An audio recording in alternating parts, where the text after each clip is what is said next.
So, The Amazing Digital Circus is wrapped up after 2.5 years and 9 episodes of wacky cartoon antics and sincere heart-to-hearts, accumulating hundreds of millions of views and undoubtedly boatloads of revenue. It's not a stretch to say that the company behind the show's production, Glitch, is now sitting on a golden throne atop the independent animation scene. While the show's creator, Gooseworks, is all too happy to leave the show behind after the fans have driven her up a wall, Glitch itself will undoubtedly enjoy cashing in on the show's popularity in whatever ways they can moving forward. No holds barred. But the discourse surrounding the company that delivered the most successful indie animated show in internet history has taken a turn for the hostile, and I'm here to offer my take on the situation. This video was going to be about something else entirely originally, but I decided that idea needed to cook some more, and I figured I'd address this topic while it's still fresh in people's minds. The controversy stems from people's shifting perceptions of Glitch's status as an indie company and whether they still are one. While I do believe this sentiment is based largely in ignorance, the fear that Glitch is crossing over to the dark side of business isn't unreasonable. As they say, where there's smoke, there's fire, and even the smallest embers can grow into a roaring inferno if no action is taken. And I want to clarify right now that I'm not making any definitive statements on what will happen, merely what could. I would love for Glitch to continue being a shining beacon of quality in the indie animation scene. I enjoyed The Amazing Digital Circus greatly. And while I'm more lukewarm on their other shows, I recognize how monumental Glitch's contributions to entertainment are. But I'm also a realist, and the reality is that success can go to your head. So let's take the plunge and deduce the likelihood of all our hopes and dreams being crushed.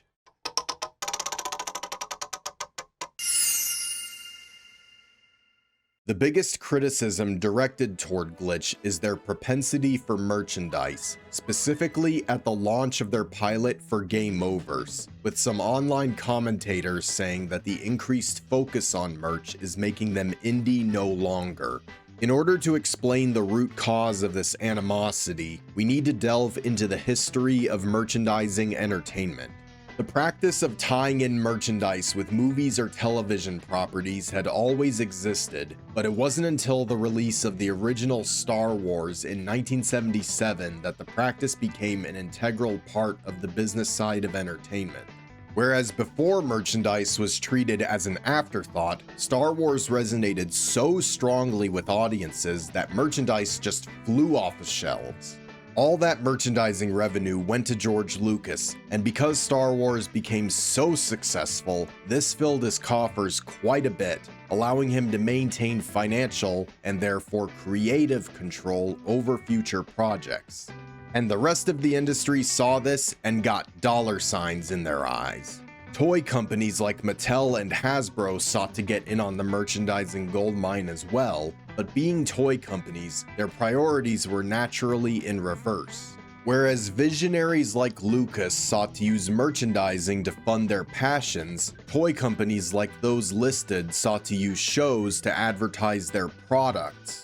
The actual quality of these shows varied, but they largely did their job, so this practice of advertising products with media continued.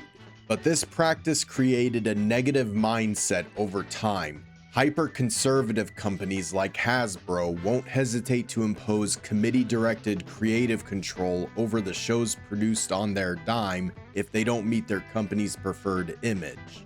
Shows like Transformers and My Little Pony were there to advertise toys, not be a conduit for a creator's artistic vision. Now, while pretty much every company under the sun has been making tie-in merchandise since Star Wars, toy companies specifically became infamous for prioritizing money over creativity. And since they were making animated shows to advertise those products, you can see why the current generation of animation fans might be distrustful of attempts to merchandise a show they love. And this is something that personally annoys me, people's inability to judge individual cases in a vacuum rather than let precedent color their perceptions. Topics like these demand deep scrutiny and an understanding of context. So now let's come back to the present and determine if Glitch deserves any scrutiny for their merchandising practices and in general for their business MO.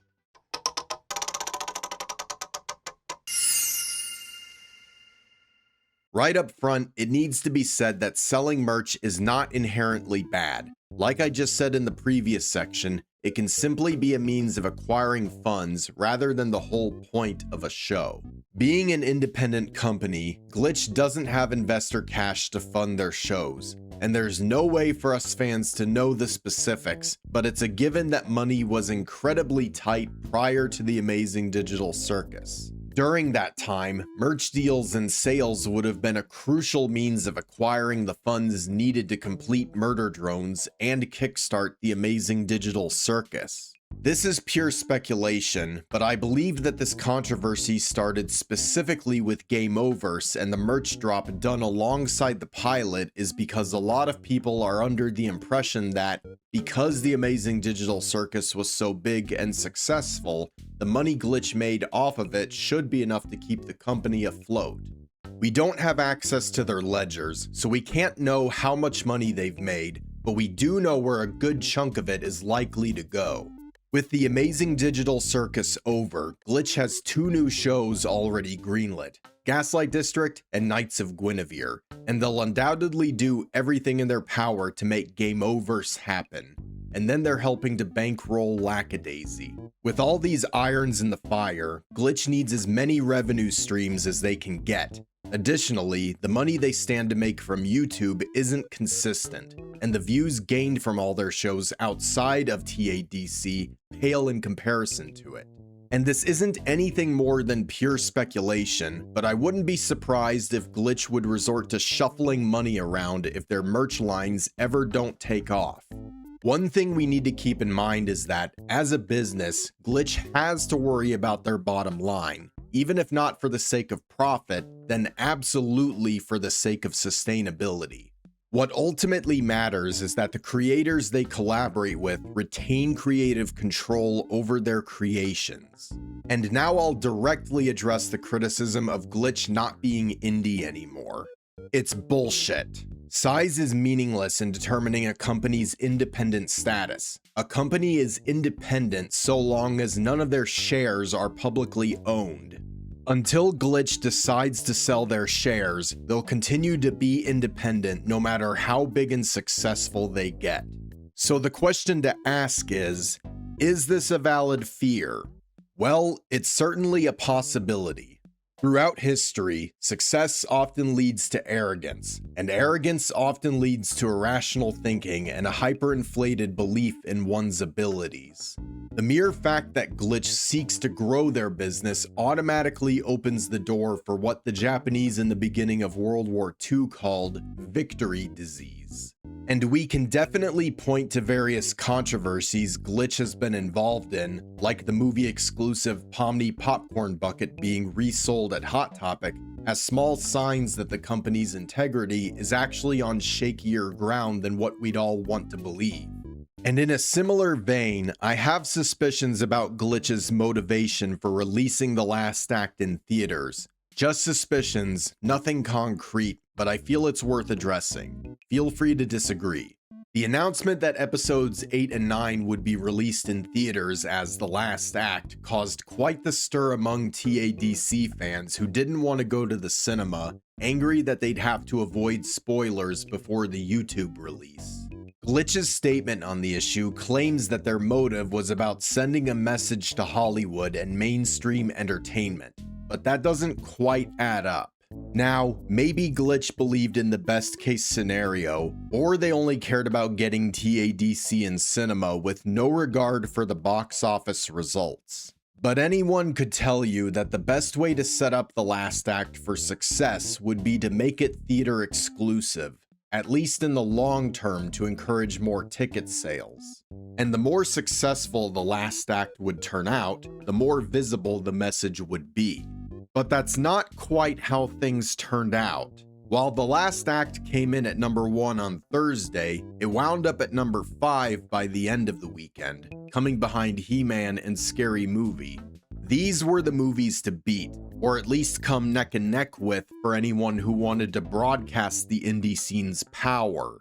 Similar to how Markiplier's adaptation of Iron Lung successfully went toe-to-toe with the Chris Pratt-led Mercy. And Hollywood shat bricks in response, because seeing an indie film on an even level with a big-budget A-lister-led release was dramatic enough to grab their attention. Far greater than coming in at number 5 for one weekend, behind a couple of pre-established franchise films. I find it hard to believe that Glitch wouldn't understand any of this, but no doubt they've raked in a good chunk of change from the Last Act Cinema release.